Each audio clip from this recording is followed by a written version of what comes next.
Musni Umar mau bikin framing murahan terkait dokter tersangka teroris, ditulis oleh xhardidesiwo.com. Seorang tersangka teroris ditembak mati oleh Densus 88.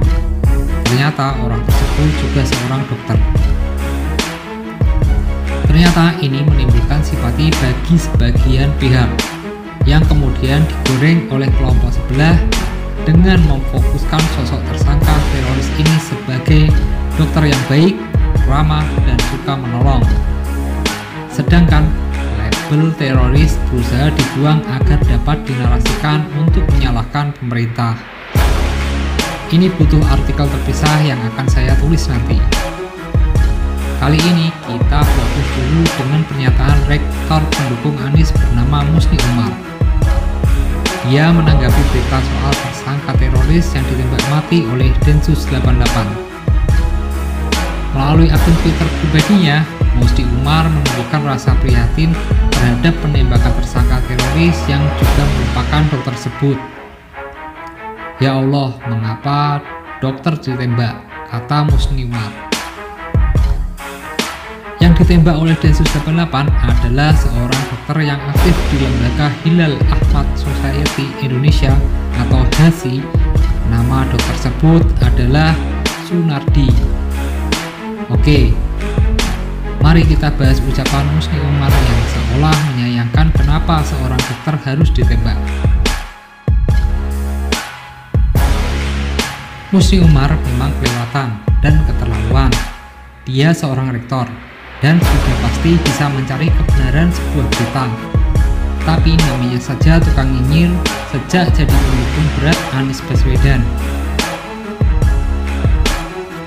Faktanya adalah Sunardi merupakan petinggi di jaringan teroris Jamaah Islamiyah atau JI. Diketahui Hilal Ahmad Society sebelumnya dimasukkan ke dalam daftar terduga teroris dan organisasi teroris di Indonesia. Dokumen tersebut pun dapat diakses di situs Pusat Pelaporan dan Analisis Transaksi Keuangan atau PPATK. Fakta lainnya adalah Dewan Keamanan PBB atau UN Security Council juga mengungkapkan HASI merupakan sayap Jamaah Islamiyah dan beroperasi sejak 2011 di Indonesia. UNSC mengatakan bahwa JI menyalahgunakan dana amal dari organisasi tersebut terkait dengan tindakan kekerasan dan teror. Selain terafiliasi dengan JI, HASI juga disebut terafiliasi dengan Al-Qaeda. Dr. Sunardi adalah salah satu pimpinan DJI dan juga sebagai deputi dakwah dalam jaringan teroris tersebut. Selain itu, Sunardi juga berperan sebagai penasehat di jaringan tersebut. Jadi bisa dikatakan Sunardi bukan tokoh kaleng-kaleng di jaringan tersebut. Dia punya peran yang sangat strategis. Dengan profesi sebagai dokter yang baik di mata masyarakat, dia berhasil menutupi identitas sebenarnya. Fakta lainnya adalah Sunardi melakukan perlawanan selama penangkapan sehingga harus ditembak.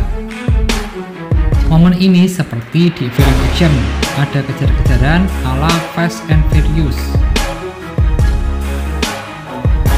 Saat ini ditangkap, Sunardi pasti merasakan kepanikan dan adrenalin yang terpacu dengan deras. Dia menabrakkan mobilnya ke arah petugas yang sedang ingin menghentikannya. Lalu ada petugas yang naik ke kabin belakang mobil miliknya. Sunardi yang makin panik malah mengemudikan mobilnya dengan kencang dengan meliuk-liukkan mobilnya ke kanan dan ke kiri membentuk zigzag agar petugas terlempar di keluar dari mobilnya. Karena laju yang kencang dan ugal-ugalan, Sunardi juga menabrak kendaraan masyarakat yang melintas. Dengan situasi seperti ini, apa yang dilakukan Sunardi dapat membahayakan jiwa petugas dan masyarakat.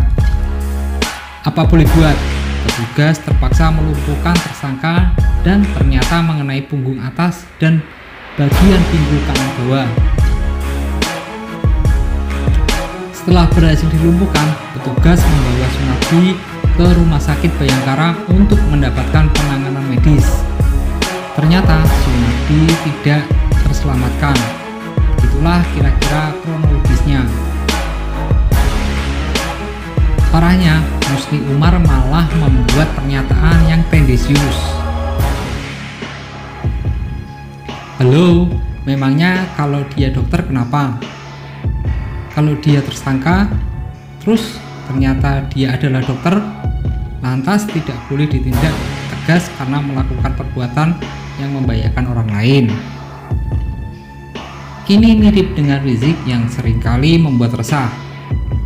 Tapi karena dia dianggap ulama dan imam besar, maka dia tidak boleh disentuh seujung rambut pun. Ini logika rusak yang dipakai untuk mencari simpati.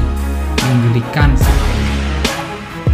Siapapun dia, meskipun di mata orang lain dia sangat baik, tapi kalau berbuat salah, tetap ada konsekuensi yang harus ditanggung. Apalagi ini terkait terorisme, bukan kasus murahan yang bisa diabaikan begitu saja. Tersangka teroris dalam banyak kesempatan pintar berbaur dan hidup di tengah masyarakat tanpa dicurigai. Ini adalah teknik kamuflase yang sangat teliti dan cermat.